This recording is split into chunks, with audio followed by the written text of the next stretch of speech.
Hello, this is Lord Henry Mystic, and you're listening to the Disney Parks Podcast. Welcome to the Disney Parks Podcast with your hosts, Tony Casanova from DisneyByTheNumbers.com and Parkhopper John from WDWParkhoppers.com.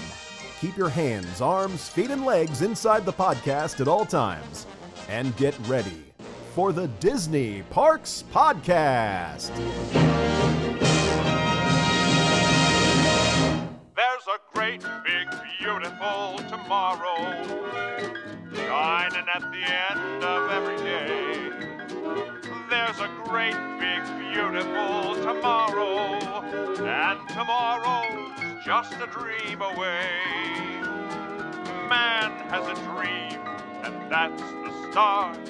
He follows his dream with mind and heart, and when it becomes a reality, it's a dream come true for you and me. So there's a great, big, beautiful tomorrow shining at the end of every day.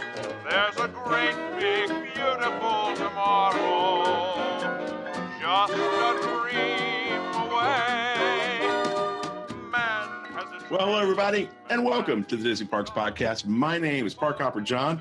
I am from www.parkhoppers.com. Joining me, as always, across the internets in the Thunderdome is Mr. Tony Casanova from Disney by the Numbers. Are you okay over there? Are you safe? Yeah, we got the, I can't say afternoon storm rolling in, but an evening storm. It's a little past 3 o'clock, so it's a little late. But let's get into it. So this week's show is sponsored by Theme Park Concierge. If you're looking for somebody to help plan your trip, call up Theme Park Concierge. You can do that at 407-257-9973 or visit them at themeparkconcierge.com. If you tell them that the Disney Parks Podcast sent you, they'll take 10% off your bill. All right, next up in our little mousekeeping here is if you want to sign up for the exclusive T-shirt club. By the way, I have a pile of shirts here for you, John. Thanks, buddy. Go to Disney by the Numbers on the left-hand side. You'll see the T-shirt club sign-up form. Sign up. We have exclusive T-shirts. They're nice and soft and cuddly and one of a kind, and you can't get them made anywhere. Kind of like you. Yes. Nice and soft and cuddly. And they say things like "God bless America" on them, which you can't get printed at a Disney store. So how political. Take that, Disney. Hey, by the way, before you get into it, so I'm on the ship, and of course, all I was wearing was Disney by the Numbers T-shirts. Oh, yeah? And I think we're going to have a plethora of people signing up for them because they were like, oh, my God, where'd you get that shirt? That must be like an old shirt. I don't remember seeing that in the parks. I'm like, you can't get these in the parks, baby. And so the biggest hit, Jungle Book. Oh, really? Jungle Book is a huge hit. The Walt Disney one. That's always a big hit. Yeah, not the Carousel of Progress one, but the one that's got the wall. Yeah, that was huge. Yeah. Okay, the other thing is we've been nominated for a podcast award. If you go visit podcastawards.com, this is where we need your help. This is important now stuff for you to do to kind of help us, so we could all win this award. This is not us winning the award. This is us, John, I, and all of you winning this award. So you as the listener really are the people that are getting the awards, not us monkeys. We're just the monkeys that put this thing together, but it's really for you guys. So if you go to podcastawards.com, we are under the category of society-culture. You can vote for us once every day using every email account you have. So if 2 or 3 email accounts like me, you can vote 2-3 times a day. Every day at midnight, the slate gets wiped, and then the following day, you can vote again using all the same email addresses you previously had done. So you can do that as much as you can. Do it every day if you can. And then we'll let you know what happens in July, I believe the awards will be announced. So if you can, tell your friends, tell everybody you know. Go visit podcastawards.com and we're under Society and Culture. Vote for the Disney Parks podcast, obviously. Does it cost money for people to vote? Because I know it does not. There were some other things going on. It does not. Yeah. It is free. But I will tell you this, you will get an email to verify your vote, and it's important that you click on that to verify your vote. Otherwise, the vote doesn't count. So use your email address, obviously something that you can still have access to. They'll send you an email to verify the vote. You click on verify the vote, and that's that. Right. And this is a big deal. This is a big deal for us because we were nominated a long time ago early on. And, we've gone through some changes. We've gone through a lot of changes. And this is the first time Tony and I have actually had a chance to talk about it. This means so much. I'm still not over the we got nominated. So thank you guys. And it's just an honor to be nominated. And I hope that everybody in the category could win. But secretly, deep down in my heart of hearts, I hope we win. And there's not a lot of Disney podcasts in this category, so we may have a fighting chance. Okay, the other thing is, weirdly as this may be, I will be at the Orlando Library on June 18th. They're having this whole authors day on the 18th of June. I will be there on a panel discussing nonfiction books. And then there'll be a book signing from 2 to 4 where you can pick up a copy of the book and get it signed. So if you're in the Orlando area on June 18th and you don't have anything to do and you'd like to come out and see me and get a copy of the book Disney by the Numbers, you can certainly do that. Hey, good timing, Thunder. Thanks, buddy. Yeah, exactly. Boom. We should be recording a spooky show. Yeah, right. Tonight, we should just record a Halloween show, no matter what the hell's going on. The other thing is we got to plan our next couple of events. Well, we'll get into that later because I have some comments on it. But we need some things to do. So if you have some suggestions, something to do inside for June, July, and August, because I don't think we're going to want to be a lot outside. You can send those suggestions to the Disney Parks Podcast at gmail.com. If you'll be in the area and you have dates and you have something that you want us to do maybe on cool inside place, certainly, suggest that. It could be in a park, it could be in a resort, it could be, whatever you think. But send those to Disney Parks Podcast at gmail.com. And then John and I will put our little beanies together and come up with some stuff to do as well. Yeah, that'd be great. Everything that we could do is everything that you guys could suggest helps us out because we, you can only do so many monitor crawls a year. My liver can only take so much. That's 20. Oh, dear Lord in heaven. 24-hour Small World Marathon. Next time I see you, Dominic, and I smack you in the face. That's what it's for. I don't think so. All right. So is it that time, my friend? It is. It's time to get into the news. And now, Disney Parks Podcast News. Being gone this week, I didn't get to see a lot. I'd heard there's a little bit of a dust up about this one, but The Jungle Book, Alive with Magic, celebrates the blockbuster hit with music, magic, and dance at Disney's Animal Kingdom. Live singers, dancers, musicians, and fire performers celebrate the epic story of the Walt Disney Studios' The Jungle Book in a limited time engagement at this nighttime extravaganza opening that's opened on May 28th at Disney's Animal Kingdom theme park at Walt Disney World. Performed beneath the stars at the park's new outdoor 5,000-seat Discovery River Theater, The Jungle Book, Alive with Magic, debuted as the park introduces additional nighttime entertainment, including a post-sunset Kilimanjaro safari adventure and visually stunning Tree of Life awakening at Discovery Island. Song and dance merriment. So I heard there was a little bit of a dust up because people didn't really think this was a great deal. What was going on? Yeah. With that? So here's the problem from everybody that I spoke to that saw this. I chose not to see it because I didn't think it was worth it, and I was correct.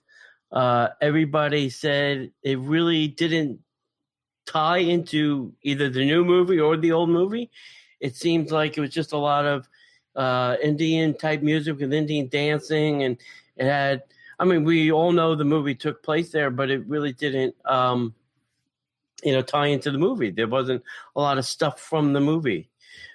They put this, I'm gonna say, Mike, let me rephrase it. They slapped the show together in 40 days. Wow. 40 days. Now, typically for Disney, it would take them a year or more to put together a new show. They've probably been thinking about the Christmas show for many, many years. They've been thinking about the new Castle show for a couple of years. And they've spent the time, new music, new costumes, get new entertainment, yada, yada, and they put the show together.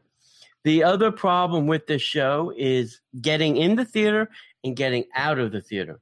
And I said this when we were there. I said, for Fast Pass people, they're lining them up over by Expedition Everest.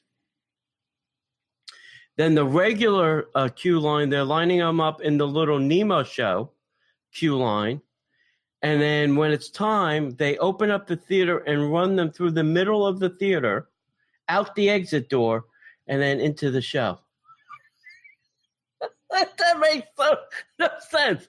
Now, the other problem they're having is there's two shows.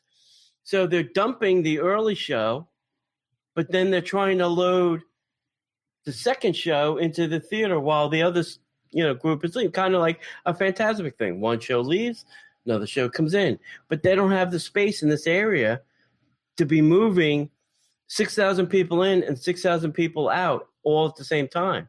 So that's the other problem. It was very confusing of where to stand, where to line up. There wasn't a lot of signage. Cast members were telling people to go one way when they should have been going the other way. So they're going to have to figure all that out in order to make this, a pleasurable experience. And once they do it, I guess, maybe I'll go towards the end of the summer when they kind of iron out the kinks with all the summer crowds. Let the summer crowds figure it all out, and then I'll, go in the fall. But hopefully it'll be gone by then, and I'll just go see the Rivers of Light. But at least they'll have the whole lineup thing straightened out by then. And the other problem too was, when one show is leaving too, you have a lot of people then standing on Discovery Island for the Awakening Tree. So there's a huge crowd there. They're, trying to tape off areas, to keep you here. So there's a clear exit out. They're trying to make everybody keep to the right and more. So it was very tough. I wouldn't want to be a cast member at night. And I will say this, the Animal Kingdom is now open till 11 p.m. at night. 11 p.m. at night. Wow. When, if any, ever was the Animal Kingdom open at 11 o'clock at night?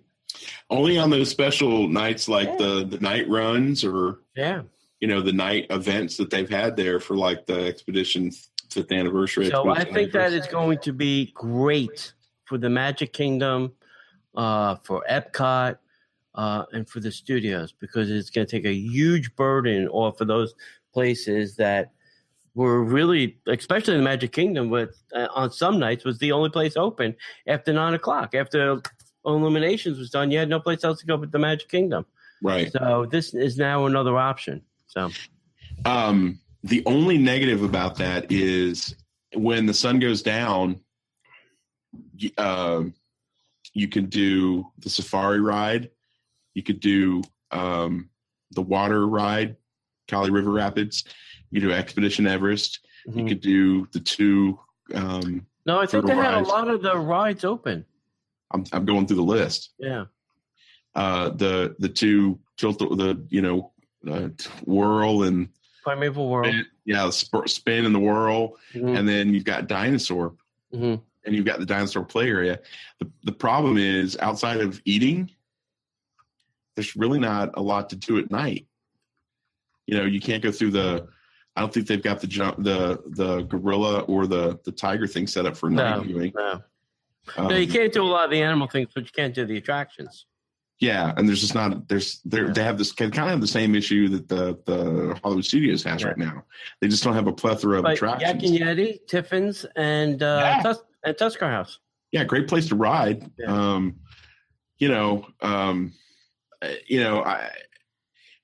Avatar will be a great thing. Yeah, well, that also helped the park. Yeah, but the downside, that ain't coming till next year. Yeah, and you only have 2 attractions. So I mean, you're not bringing a lot of attractions online. It's just, yes, they're open at 11 o'clock. Yes, it's going to be a great thing. The safari at night is really cool, but it's going to be hard to keep people involved. That's why I think, the party thing that they're doing over at Harambe is neat. The Discovery Island thing that they're doing, I think that's going to be very helpful. So I think it's going to be a very, very interesting experience to see how this whole park transitions to a full day park. Right. So we'll see. Hey, it's been a while since we talked about your favorite movie and mine. So let's talk about it. Frozen, live at the Hyperion, which is a new theatrical. Do you want me to do this one, John? No, I'll do it. Oh, that's you, isn't it? I'm sorry, buddy. I apologize. I got so into it, I wasn't paying attention. My bad. Excuse me. That's fine. Take 2. Frozen, live at the Hyperion stage, a new stage musical premiered at Disney's California Adventure this weekend. Hey, we're going to give a shout out to friends of ours who sent us a video of this show. Listen, this show, before I even tell you about it, this show made CNET because of the technology in this theater is mind-blowing. We've spoken about it a little bit. They have these things built into their costumes. There's like 180 speakers in the theater, and as the actors move, so will the sound, and then the scenery behind them will also follow them. So I have the video, and is it on CNET? No, she gave me a link. It's on YouTube. She gave me it's an hour long. It's a whole hour video. So this show is long, but we'll post the video. I'll see if she'll let us share it on our blog. Right. But it opened up live at Hyperion. They really beefed up this theater and the show, and the technology that is in this thing is going to be really awesome. It follows the story of the movie. So if you don't like the story of the movie, well, then you're kind of out of luck. But this is in Disneyland out in California. It's at the California Adventure. This new theatrical interpretation of the stage immerses audiences in the beloved world of Frozen and takes audiences on the heartwarming journey of Anna and Elsa with all of the excitement of a live theater. Features elaborate costumes and sets, stunning special effects, and the show-stopping production numbers. An exceptionally large production, the show features an opening cast and crew of more than 200, 6 full musical numbers, and a 2,200 square foot video wall, which will combine for an unforgettable theatrical experience. And I've seen the video, and it really is spectacular. I almost makes me want to go see it. So, hey, if I want to go see it, it's got to be good. Yeah, and that's the thing. We were the cruise we were on was a Frozen cruise. So one night they did like the whole Frozen thing, and we didn't necessarily go see it, but we only because we had something else that conflicted with it. But I said, we should go do it. And Sarah was shocked. She's like, are you serious? It's Frozen. I'm like, yeah, but there's been enough time passed between the last time I watched the movie and had the music pounded into my head that I actually kind of wanted to see it. I mean, I like the movie. I like the story. I like the music. I just got really burned out and let it go. Right. But it was great. The ship looked great. So going to see this at California Adventure, especially in that theater, the Hyperion Theater is a great space. Yeah. So I'm looking forward to this. The next time I go out to California, hopefully I'll be able to sneak this one in because I want to see the technology. A 2,200 foot, video wall. Right. Just should make the magic with the ice pretty friggin' phenomenal. Yeah. I also heard, where is it? The Norway Adventure by Disney. You will now get to meet Anna and Elsa. I'm shocked. In Norway. So if you can't see them here or California or any of other parks within the world, you can go to Norway and see them on the Adventure by Disney. And I hope they have monkfish breath. Hey, get the whole Norway experience. Right. Okay. We have a lot of news stories. I had a thought. Yeah. We'll record the news stories we have, but why don't we pull a couple of them and put them up like on Facebook and YouTube? Yeah, we do that too. As opposed to doing like a 1.5 hour show and then another 1.5 hour show. Sure. Let's do that. I mean, it's going to be a long night, but yeah. And if I disappear, I'll be right back. Okay. Just keep talking. Don't mind me. All right. Okay. So this will be the beginning of show 2. Okay. So the grand opening of Shanghai Disney Resort is just a few weeks away. Didn't it already open? No. Nope. Oh, sorry. Take 2. So the grand opening of Shanghai Disney Resort is just a few weeks away, and excitement is building all throughout China.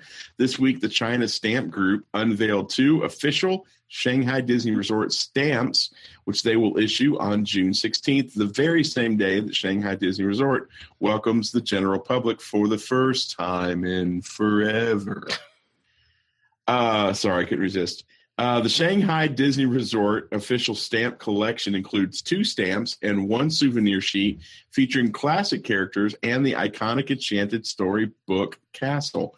China unveils the official stamp to celebrate the opening of the Shanghai Disney Resort with a Minnie and Mickey stamp, which shows Mickey Mouse and Minnie Mouse strolling in their official Shanghai Disney Resort attire. The Enchanted Storybook Castle stamp shows the grandeur of the world's largest and most interactive Disney castle, with Tinkerbell soaring overhead and fireworks lighting up the night sky above. I wonder if these are going to be available in the U.S. because I like to collect Disney stamps. Yeah, I hope so. The other thing I will tell you is go to YouTube and search for Shanghai Castle Show. And that will blow your mind, this castle show.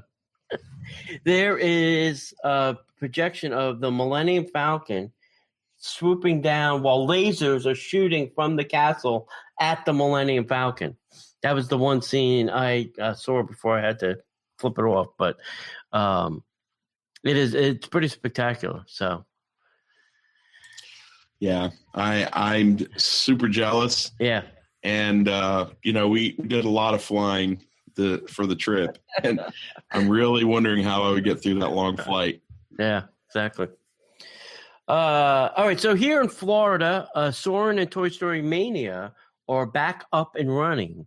Both Soarin' at Epcot and Toy Story Mania at Disney's Hollywood Studios opened their newly expanded versions this past weekend.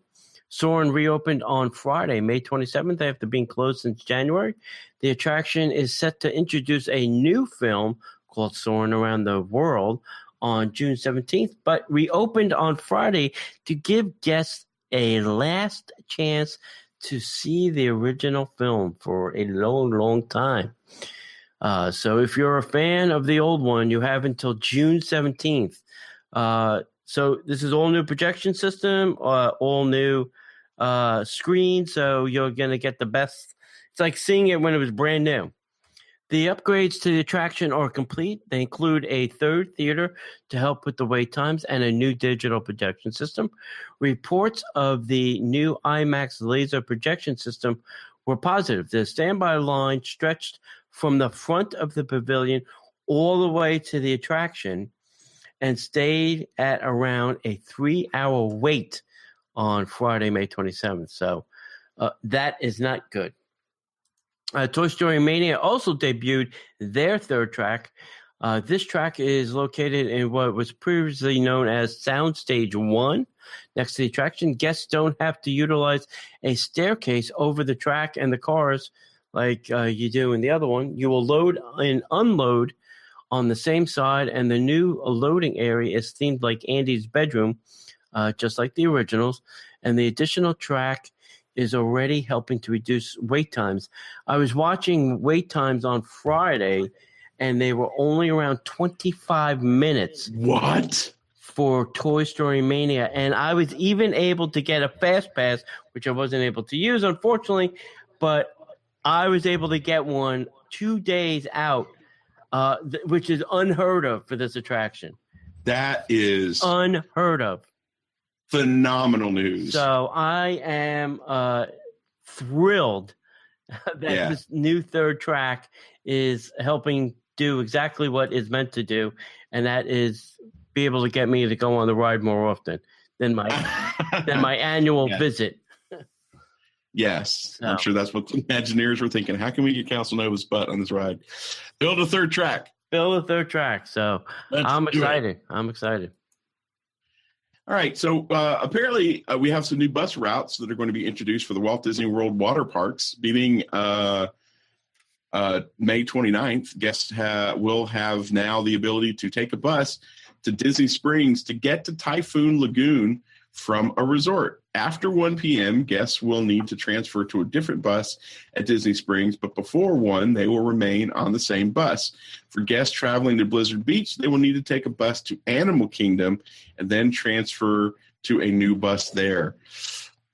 Seems like a couple extra steps, though, but I think this will, if you're not going to rent a car, Yeah.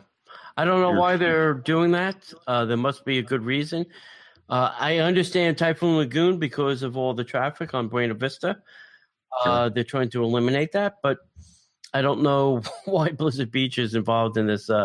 I figure, well, maybe they want to torture one water park, they'll torture both. So that's why if you're not going to rent a car, and nothing against Disney transportation, but I'd Uber, I'd Lyft, I do that way before I would try to do Disney transportation, because the wait time is just, I'm not disparaging Disney in any way, but if I come down for my once a year or once every 2 years vacation, I don't want to spend a lot of my time waiting for transportation. If I could spend $10 and, Uber my family over and then spend $10 back, that's $20 well spent. If, the rest of the time I use Disney transportation, if there's certain places that are more difficult to get in and out of, a la the water parks, then that would probably be a much better use of your time. Pay for a little bit to save more on your vacation. Totally worth it to me. Yep, I agree. All right, so the next story is Fast Pass Plus is now available for the Jungle Book Alive with Magic. And they also have some dinner packages. Nice. So the show will be 2 times per night, once at 9 p.m. and once at 10:30 p.m. Until the park closes at 11. There are dinner packages available at Tiffin's and Tusker House. For the Fast Pass Plus guests, you will sit on the Asia side of the theater. Dinner package guests and guests who stood in the standby line will sit on the Dino Land side. Guests with strollers can enter from either side. And on the Dino Land side, strollers will be parked in front of the Nemo parking area. And on the Asia side, strollers will be parked at the Gibbon exhibit. And I'm not sure where that is. It's the monkey exhibit right beside Yak and Yeti. Okay. So Walt Disney announced some special dinner packages for Tiffin's and Tusker House, where you can include the dinner package on the show, kind of like they did with Fantasmic, which is a good idea. Guests who book these packages will get reserved seating for the shows with the purchase of your meal.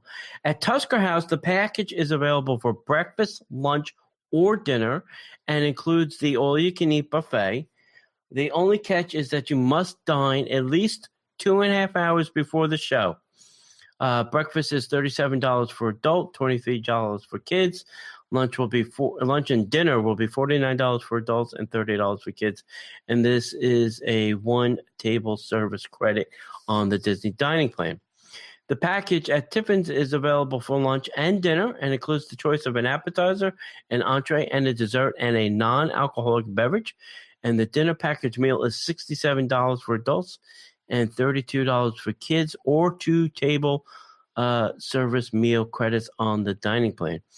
You can make your reservations by calling 407-WDW-DINE or by visiting the Walt Disney World website and go check out the dining. $67 for Tiffin's, and you get an appetizer, an entree, and dessert is actually a pretty good deal, plus the show. Right. Yeah. And I think for Tusker House, it's not so bad. Yeah. Unless you're on the dining plan, obviously. But yeah, that's not so bad. I mean, what's the 40, yeah, breakfast, $50 a person? I mean, shoot, for an all you can eat. Excuse me. All you care to enjoy. I love that nomenclature. Yeah. I mean, yeah, why not? I mean, I'd do it. All you care to stuff in your purse? That's right. Well, I don't carry a purse. You do. I carry a merce. You do. You carry a merce. That's why you're my online wife. Yeah, I totally would do this. While you were reading off the copy, I was like, yeah, this would be something cool to surprise Sid with. I mean, we haven't seen the show. She hasn't seen any of the new stuff at Animal Kingdom. You know, if we had a weekend. That almost makes that for a good meetup. Makes a great meetup. Make a note. Yeah. So if you're over at Disneyland, we have some phenomenal news and, to me, a little bit controversial. So beginning on May 27th, Disney annual pass holders are now able to purchase a special annual pass holder refillable refillable popcorn bucket at select locations. I'll have to tell you why that's funny in a little bit. The cost of the bucket is $15 and refills are just $1. Hold that thought. In addition to the special popcorn bucket, pass holders can pick up a Made with Magic Chernobog sipper or a Made with Magic World of Color sipper for $25 and receive fountain drink refills for $1 each and frozen lemonade refills for $1.50 each. Both offers are good through September 5th, 2016. Why do I have to pay for the refill if it's a refillable popcorn bucket? Isn't refillable implying that you're going to refill it and there's not a charge to me after I pay for the bucket? Yeah, but if you pay for the bucket and then go to Disneyland every day, you're going to eventually, Now, let me ask this: is because I haven't bought a popcorn bucket in a while, is $15 more than a regular popcorn bucket, or is that the same price as a popcorn bucket? I don't know exactly how much the popcorn buckets are at Disneyland. I don't know the size of the bucket, but I know it's not big. It's not big. I've seen a picture of it. I know the buckets that we get are in the $12 range. Okay. And we collect them. It was so hard. I had to tell my wife, no, they have the X-Wing or the the TIE Fighter bucket. Right. On the boat. They had so many things on the boat that we wanted. We just couldn't pick it. We barely made it back with the stuff that we bought. I'm sure. You have to bring like an extra suitcase. Yeah. And the problem with that is that we both took 2 suitcases out. So then, So here's my controversial statement about this. Refills are $1. They're still making money on the refill. Oh, yeah. The amount of money. Frozen lemonade, they're still making money for $1.50 refill. They're still making money on that. Sure, they probably paid a nickel for it. Right. Fountain drinks are $1 for a refill. That's pennies. It's just phenomenal. Just think about the amount of money that goes through there. I agree. All right. If you're a Netflix subscriber like me, this is news to your ears. Right now, if you go to Netflix, there's only a handful of little Disney movies that you can get your little grubby eyes on. And a lot of them are sing-along things and things for the kids. But the great news is that Netflix is going to get the exclusive rights to stream Disney movies. So get ready for a big dose of pixie dust coming to you. It appears that Netflix and Disney's relationship is growing stronger again. A blog post made on the company's site on May 23rd by Chief Content Officer Ted Sandros states, from September, Netflix will become the exclusive U.S. pay TV home of the latest films of Disney, Marvel, Lucasfilm, and Pixar. So what does this mean? Well, basically, Netflix will be able to exclusively stream Disney movies not long after their release in theaters, about 7 to 9 months. So this might seem like a long time, but most films aren't released on home media for at least 3 months after their theatrical debut. So in reality, that gives the movie about 3 to 4 months on the market before moving to a streaming service. All Disney films released this year and beyond are part of the deal. I'd love to find, I'll have to find it again. Somebody had I think it's in a blog or something. It was the chronological order of where things go. So, first in the movie theater, then like airplanes, then pay-per-view in, hotels, then DVD, then streaming. And so they had the whole order of how most things are released and where to find them. I'd love to find that again and post that because I was like, I did not know it went to that many places before it wound up in my house. Yeah, we watched, let's see, we watched Ant-Man on the plane, Star Wars Force Awakens, and all the Star Wars movies were available on the plane. But that was the most recent Marvel movie was Ant-Man. Yeah. So apparently, so that's like almost a year. Yeah. Yeah, but it's cool. They had a lot of the Disney stuff. Good Dinosaur was up, which I watched the Good Dinosaur finally. What could have been. Yeah. Had great moments, but they weren't tied together enough. Did you find that the background was too realistic for the cartoony things that were in front of it? Yes. The first opening shot, the panoramic shot was just, I said, is this a real movie? Yeah. But yeah, so all that being said, I'm a Netflix user. I love Netflix. Yeah. I think that this is great.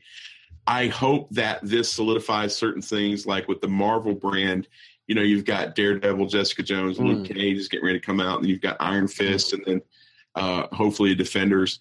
We're all crossing our fingers and hoping that Agent Carter will find its way over to Netflix because there were some. Didn't ABC cancel it? They did. Yeah. They did. But other TV shows have been canceled. Like one of the shows that I watched from. Maybe we'll find Nashville there because they canceled that too. Yeah, maybe. And there's a move on Hope for Change or whatever one of those. Yeah. But there's a group for trying to get that as well. But there's some plot holes. The thing about Agent Carter that really drove me nuts was the whole thing about Peggy Carter was she was one of the people who formed S.H.I.E.L.D. And at no time in the 2 seasons that they had did she start forming S.H.I.E.L.D. And that's what I was really hoping that they would do. So maybe if they bring it to Netflix, then Marvel will be able to say, hey, maybe we should do that storyline and watch the formulative years of S.H.I.E.L.D. because we get little glimpses of it in the movies. But well, they have, there's a couple of things on Netflix already that are on Netflix exclusive to Marvel. So, I could see them, certainly maybe taking the Agent Carter and just building out the rest of it online and not having, to worry. Yeah, that's the hope and dream for a lot of people. Wow. So maybe it'll go that way. Yeah. So, hey, let's get some news about Disney's Hollywood Studios. Tony's beloved Pizza Planet restaurant at the studios, unfortunately, is now being rethemed around the Muppets, and it's going from Pizza Planet to now Pizza Rizzo. It's been rumored for a while. This news is now official, according to, quote, internal documents and permits filed in relation to the ongoing project, end quote. The location will remain a counter service pizza restaurant, but will have a new theme to better fit with its location inside of Muppets Courtyard. The article also mentions that Rizzo the Rat and his family work in food services in New York in the movie The Muppets Take Manhattan. Planet Rizzo is expected to reopen later this year. When it does, I hope they take the arcade out. Yes, here's hoping. Gosh, that's, yeah. I think they just need there'd be great space for extra tables. Yeah. You know, listen, we know the Pizza Planet place is going over to Toy Story Land, so I'm not heartbroken. I'm just, going to have to miss it until Toy Story Land comes along. Right. And the arcade, made sense for Pizza Planet because it was like a Chuck E. Cheese thing. The Pizza Rizzo might not make so much sense to have the arcade stuff there. Yep. Okay, also at the studios, if you're looking for some preferred parking, 2 new words Disney learned this year, preferred and premium, kids. Can you say premium with us? Premium. Can you say preferred? Preferred. So, if you want to park at Disney's Hollywood Studios, located near the front of the stage lot, regular parking fees are $20, and preferred parking will be an additional $15, so that's $35 for those that need the math help. Resort guests and annual pass holders can get the parking for free and just pay the extra $15 if you want to park in the preferred lot. This also has been a new addition that they've been doing at the Magic Kingdom, over in the Jafar lot, the Amaze lot in Epcot, and the Peacock lot over at Disney's Animal Kingdom.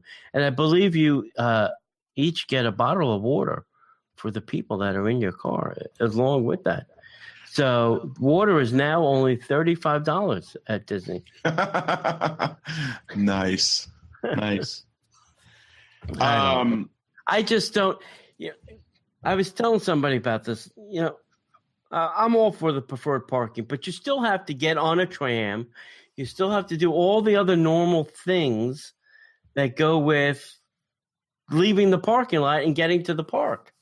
So, if they had, preferred trams or, preferred entrance, where I don't have to, do my bag check with everybody else to kind of speed your entrance to the park, then I don't mind ponying up to $15 as a pass holder. I would do it if I had, those extra things, but just to park closer, it's not worth it. The problem with it that I'm wrestling with is the fact that, hey, I just don't want the scenes from WALL-E to come true, where we're all sitting on our hover beds, that not actually having to take that. Dude, the extra walking is nominal. So let's just say that you park at the extreme end of the parking lot and you decide to walk in, which is not a big deal. It's maybe a 10-minute walk. Maybe it's half. I mean, when you say it like this, it seems long. It's half a mile. Right. It usually takes me just at a walking pace, 20 minutes to walk a mile. So 10-minute walk for me is half a mile. Right. But if you're in a parking lot, like a Disney parking lot, no matter where you are, you're only 100, 200 steps away from a tram. Right. It will take you to the front door. I do not understand this concept that people think, oh, I'm going to park that much closer to the park and save all this time and energy. You're really not. I don't understand this. I just think it's one of those things that, you're paying for the ability to park in a parking lot that if you need to park that close to the front door, you should have a handicap sticker because you can park there if you're handicapped.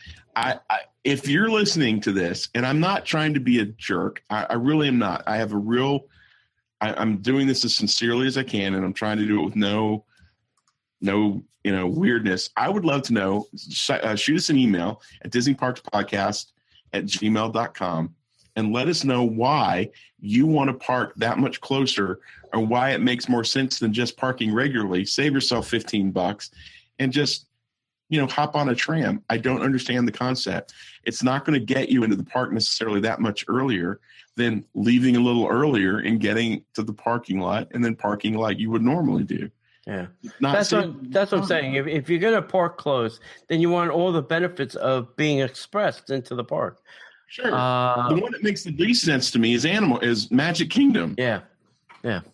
No matter where you park, you have to get on the monorail or a ferry. Right. Now, if there was reserved area on the monorail or the ferry for your preferred parking guests, where you were guaranteed a seat or you were guaranteed, a little private car, or whatever, then I'd understand all that. But like I was saying, I don't think it's worth it. I should mention, too, and I don't know if they're doing this or maybe they just did for Memorial Day weekend. Saturday, when I went into the Animal Kingdom for dinner at Tiffin, they made everybody go through the metal detectors. All 4 of them. Oh, nice. Oh, Lord.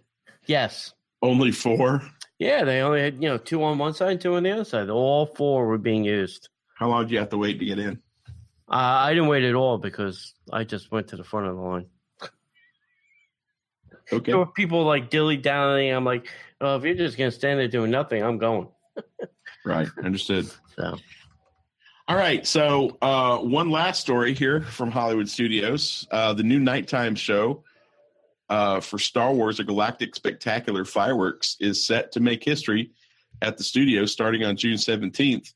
So the new show, which will be the most elaborate fireworks display in this park's history, will begin its performances, and the show will combine fireworks, pyrotechnics, special effects, and video projection that will turn the park's Chinese theater and other buildings into the twin suns of Tatooine, a field of battle droids, the trench of the Death Star, Starkiller Base, and other Star Wars destinations.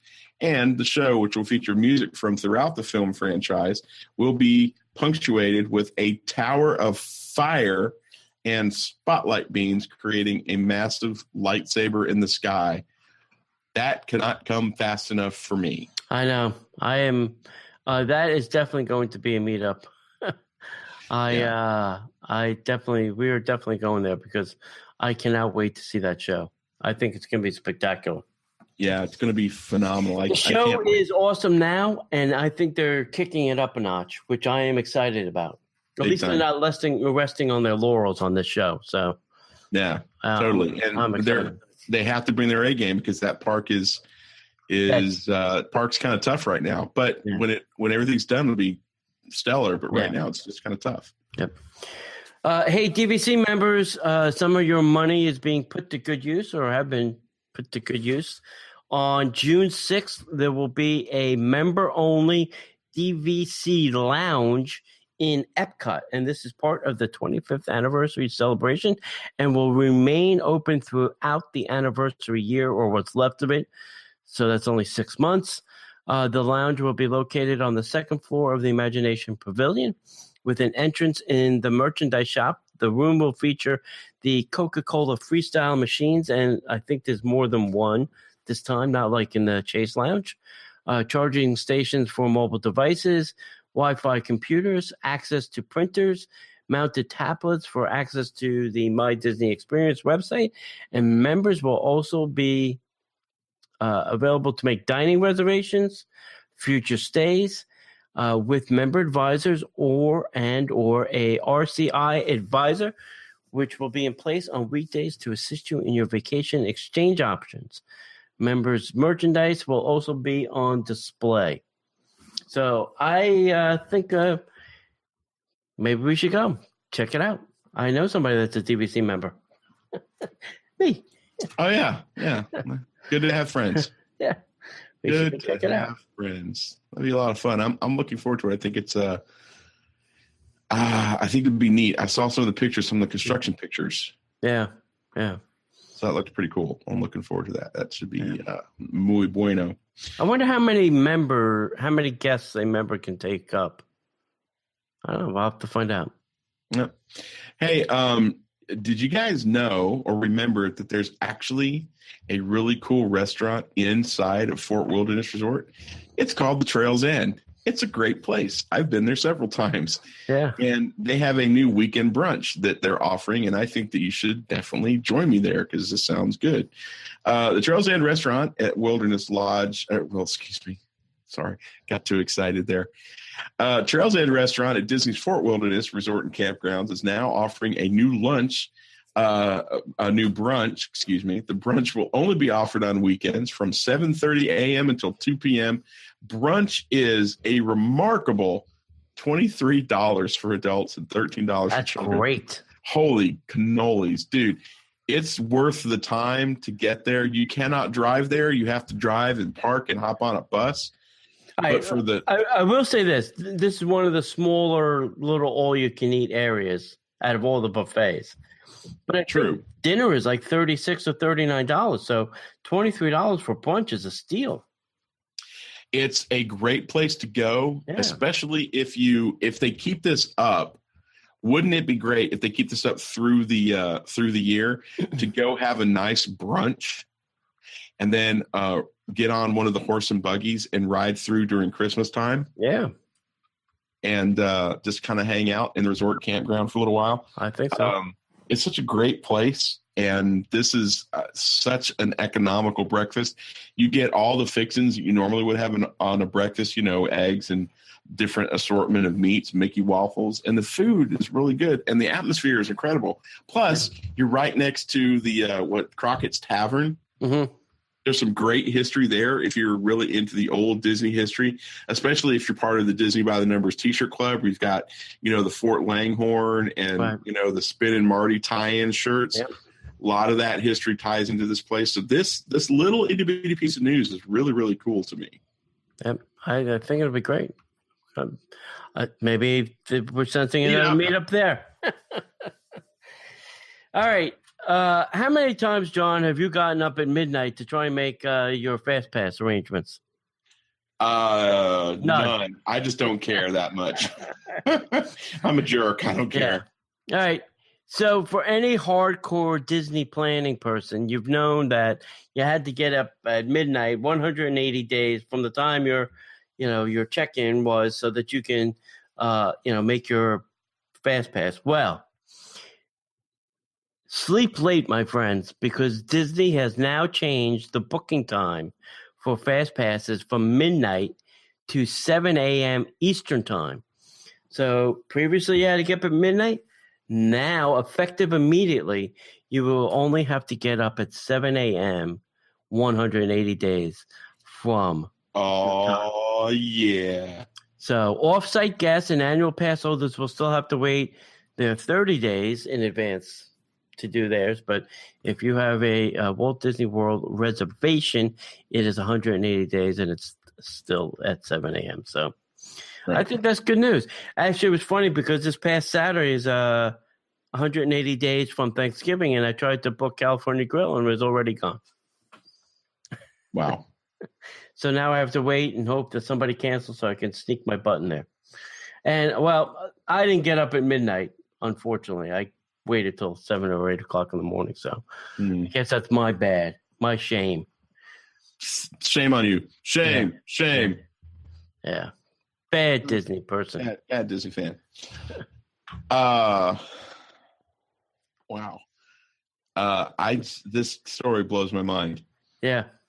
Almost 1 million Chinese persons, however you would write that, 1 million guests from China have flocked to Walt Disney Company's latest resort in Shanghai just to visit its public areas, including a commercial strip of shops and a lake.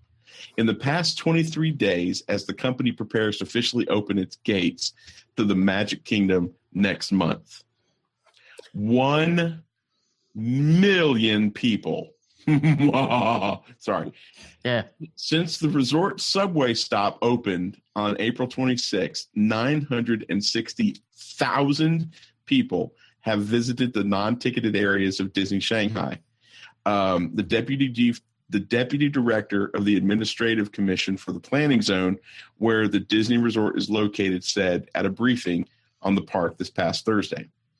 About 110,000 people visited over the May 1 holiday weekend alone. And at this press conference in Shanghai, where officials of the Public Security Bureau and Transport Commission and Disney's local partner, Shanghai Shendy Group Company, was where this announcement took place. $5.5 billion. Excuse me. I'm sorry, I didn't read that right. The $5.5 billion theme park, which is Disney's sixth in the world, and its first in mainland China, will officially open its gates June 16th. But locals have been crowding the grounds to stroll around its artificial lake and visit the stores and restaurants in the public area known as Disneytown, and apparently leave a lot of trash. Excuse me. Conditions in the public area, which includes a subway station, have been stable and safe. Emergency measures are in place to manage crowds when the park opens, according to officials.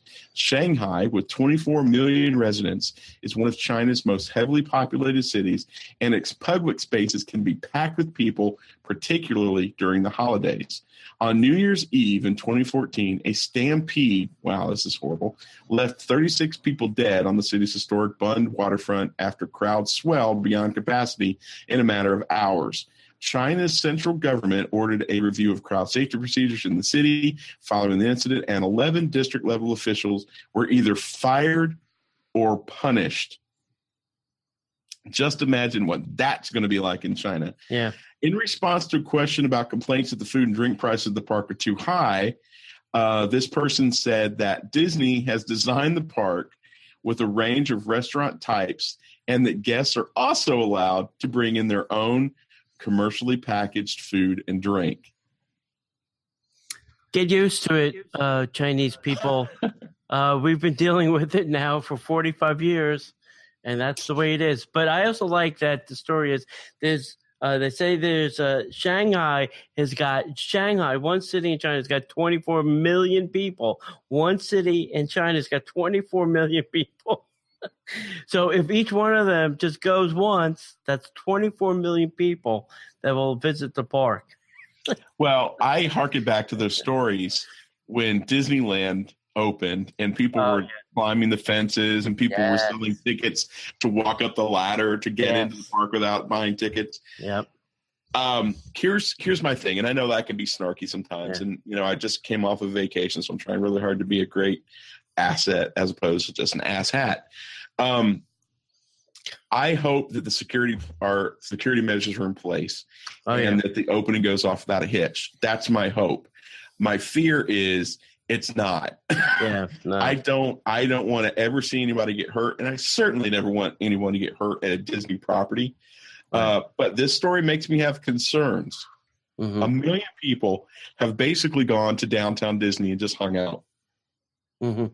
Could you imagine what that would be like? Yeah. So I don't know. Imagine if there was a train that went to Disney Springs. Yeah. From, I don't know, Miami. Right. And the thing is, or Jacksonville. That is the power of Disney. Yeah, exactly. Because, here's a funny thing. Sarah and I flew out to California and did a conference. We were actually working in a conference, and we were staying about an hour away. We were on the other side of LA, and we wanted to drive over to, we were going to go to Disneyland on like Saturday.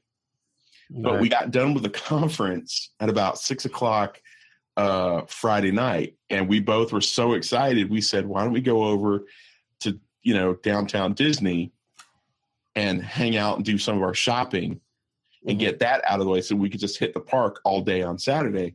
And that's what we did, because A, it didn't cost us anything, and B, we fought LA traffic just to go see this place that we'd never been before. We were so excited. Now compound that by 1 million people and a brand new, world-renowned, totally over-the-top Disney theme park. Yeah, and I can imagine that they're hyping it up here in the States, right? But what are they doing? They got to be promoting the snot out of it in that country. Right. I mean, I live in Orlando, and I'm getting bombarded with, Summer Awakens commercials here on local television. I can't imagine what it's like, to be in Shanghai with a new park opening. Hey, that it cost them, what was it, $5.5 billion?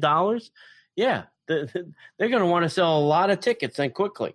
Yeah. I was in Vancouver, British Columbia, and counted 5 billboards and 6 or 7 bus advertisements for Disneyland, in California. Yeah, there you go. Don't think for 1 minute that Disney's not milking the crap out of this. It's going to be a record-setting open. All right. I hope everybody stays safe. And if you're listening and it's being transcribed into Chinese or whatever, please be sensible. Don't go crazy. It's just a theme park. It's not worth bodily harm. It'll be there tomorrow. Yeah. Not going anywhere. So what is that? All right, so according to my calculations, about 550 million people have to visit at $100 a ticket in order for them to make their 5.5 billion back. So we'll see how quickly that happens. Well, my guess is about a year, about 550 million. How many people can the park fit? Oh, I don't know. It's the largest park they've ever built. We don't know. Okay, so what's capacity? What's capacity at? Magic Kingdom is the numbers I've heard is somewhere between 75,000 to 125 on a busy day. Let's guess that they can house. I would say triple that. I would say double to be safe. Let's just say double. So what is that? 175 times 2 is. Yeah. It won't take them long. Yeah, no, they'll probably knock that out pretty quick. Yeah. The next news story we'll say after it opens is how many people, and it'll be in the billions. Yeah. The next news story is Disney Shanghai Resort paid off in 4 days. Yeah, exactly. Thanks, China. Exactly. So talking about China, Hong Kong Disneyland made an announcement that they are now testing their new Marvel Iron Man experience. The upcoming attraction features Marvel's Iron Man-clad superhero. With construction nearing completion, the attraction is scheduled to open late 2016. And please, somebody post video of this online. Yes. At Stark Expo, Tomorrowland's new Marvel-themed area, which will also include a cool, interactive Become an Iron Man experience, exclusive themed merchandise, and an immersive story-driven character greeting with the man himself, Iron Man. Iron Man Experience is the first Marvel ride-through attraction at a Disney park. Guests will take flight on an epic adventure across Hong Kong alongside Iron Man while challenging the evil forces of Hydra. The high-tech ride system is currently being tested by the resort's expert team of Disney Imagineers. Oh, Marvel fans. Oh, that's killing me. Killing me. If there was only one of these in every park. I cannot wait to see the video. So what ride system do you think they used for flying alongside Iron Man? Do you think they made something new, or do you think they stole some current park technology and just slapped the old Iron Man sticker on it and threw it out the door? Well, coaster design. Could they have used like a Tron kind of thing or a soaring thing with the screen? Well, like I was going to say, I'm a passive roller coaster person, and we have a ride here at Busch Gardens in Tampa that is very similar to the ride like they have over in SeaWorld, where you start this way and then you basically are laying flat. And so you're basically flying, kind of like the Batman rides at Six Flags. Right. So I think if I were going to create a ride vehicle that would simulate flying with Iron Man, it would have to be, lying, face down, right, and corkscrewing and turning, and it would have to be like something like that, which the technology already exists. Just, Right. I can't, I can't imagine. I want this so bad, but hey, Hong Kong, hey, love you guys. Yeah. Let's put some video on the internet, please. Yeah. Oh yeah. Please. So that's it. If you want to follow us at Facebook, we're at facebook.com/Disney Parks Podcast. We're on Twitter at Disney Podcaster. Follow us on YouTube at Disney Parks Podcast. And if you want, email us all your questions and whatever comments you want to send to us at DisneyParksPodcast@gmail.com. And as always, thank you for listening, and we will see you in the parks.